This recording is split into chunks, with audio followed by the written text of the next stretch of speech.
Hey friends, this is JB presenting wisdom to you.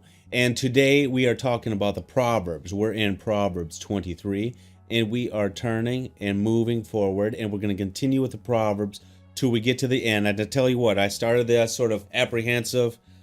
Each day I'm getting stronger, I'm getting wiser. Okay, I'm not trying to puff myself up. I'm getting wiser because God's wisdom is coming into this thick skull.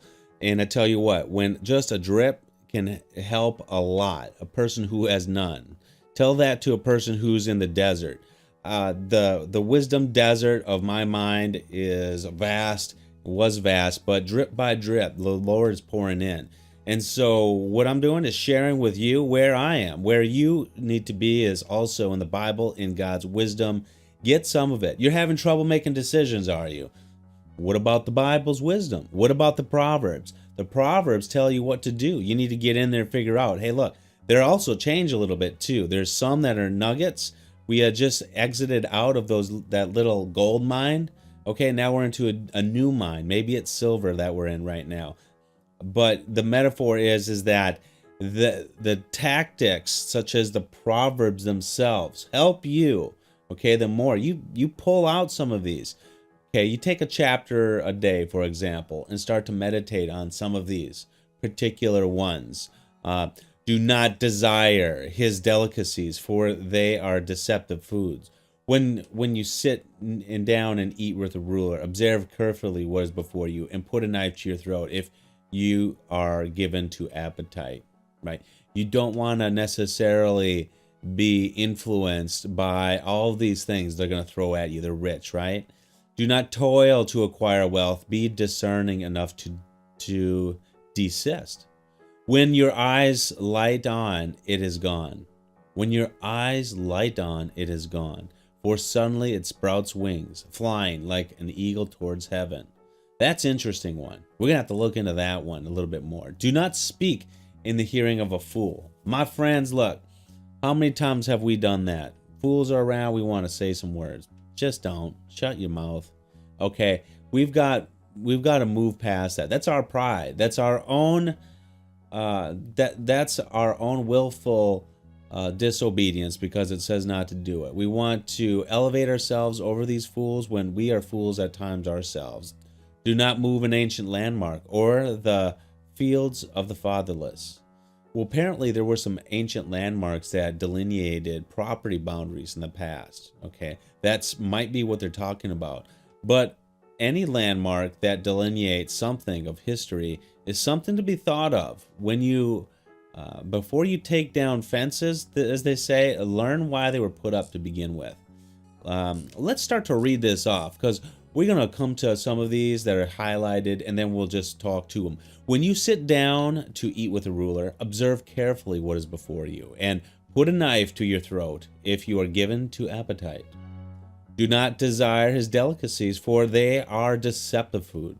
Do not toil to acquire wealth. Be discerning enough to desist.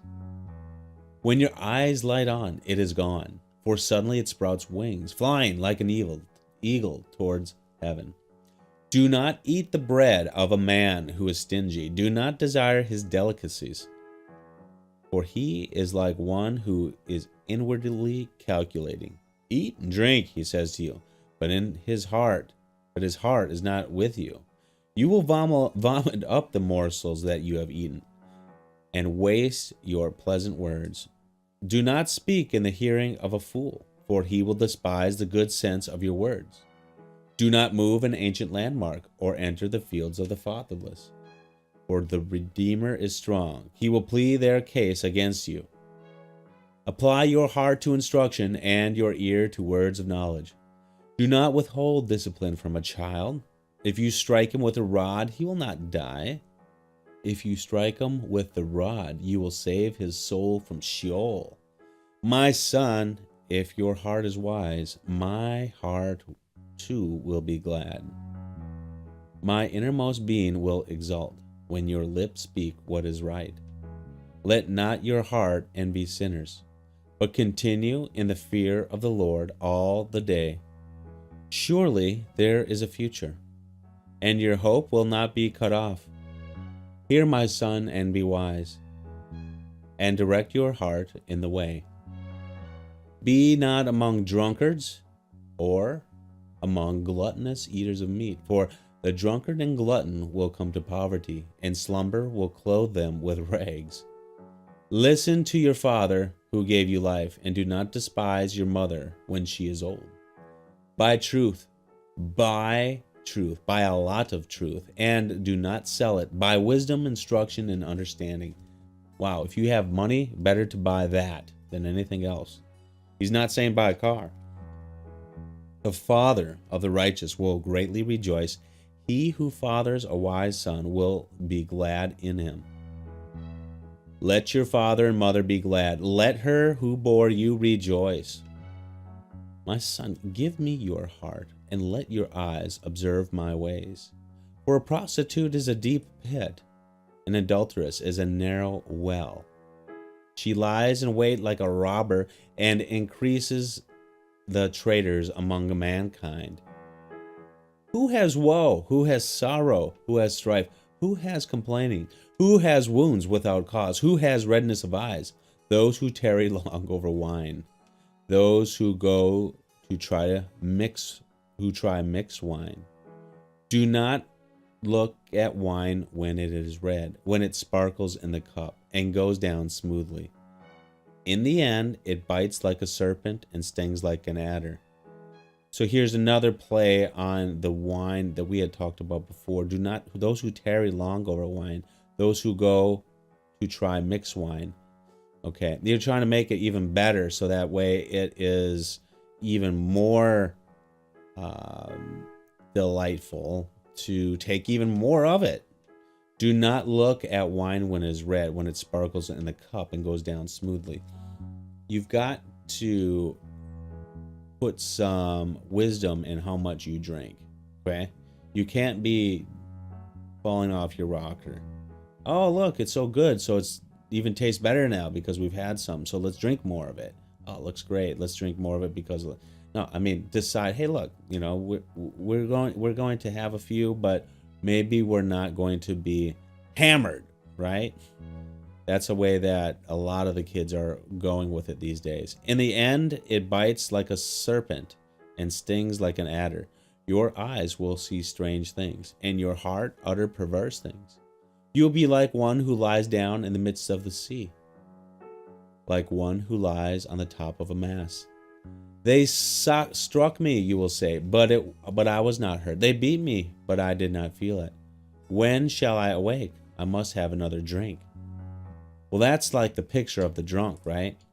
This is a continuation of the warnings of alcohol. It wasn't like, you know, the thing about alcoholism, or that they call it a disease. This is not a new idea. It's in the Proverbs, and they're trying to put a new spin on it. For that, the psychologist will say it's a disease. Well, it's a disease because people are not following how God instructs us to use it and the warnings that we should take from it, just like sin. Sin's a disease too then, right? Well, let's just, what we do is we separate ourselves from our obligation decision to do what God's asking us to do instead of doing it. And if we can call it something that is like a disease, we're no longer in control of ourselves, we have no power. Bull. We've got power in Christ, okay? We've got power by doing this. Now, if you need to get to a group to talk about it, to gain strength, that's a wise thing to do. You should do that, okay? There's all kinds of celebrate recovery kind of things out there. Alcoholics Anonymous, I don't agree with it, primarily because this higher power is Christ, so let's just call it what it is. The Celebrate Recovery seems like a better solution. On the other hand, a lot of these things are forever and ever, amen. They will not stop. You have a problem and you're going to be there forever because you have to be there forever. There's no healing from Christ. Christ does not have any power over alcohol, they will say. In not in words but in deeds. And so you've got to, you know, make choices. And if at the end you can't control yourself, well, good, then just go to these things. And but I would really caution you that you really need to get in the Bible and get in the Word, and then you'll find out that, hey, look, you can give back to these things but I think there's everything runs its course. Maybe your life's mission will be in these areas. That's cool. All right, do that.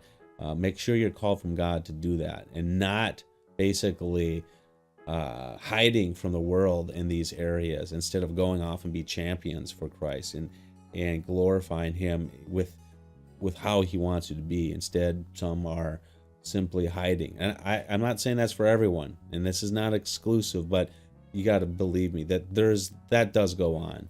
So think about those things. Think about things. Highly encourage help, wisdom and counsels, like we're talking about. In addition, think about some of what's in the Proverbs to begin with. And when you do, you're going to find yourself being blessed in ways that you would already have been blessed with if you had just been really pouring into this. Pour into this, my friends, like JB is. For now, I'm signing off. So take good care, my friends.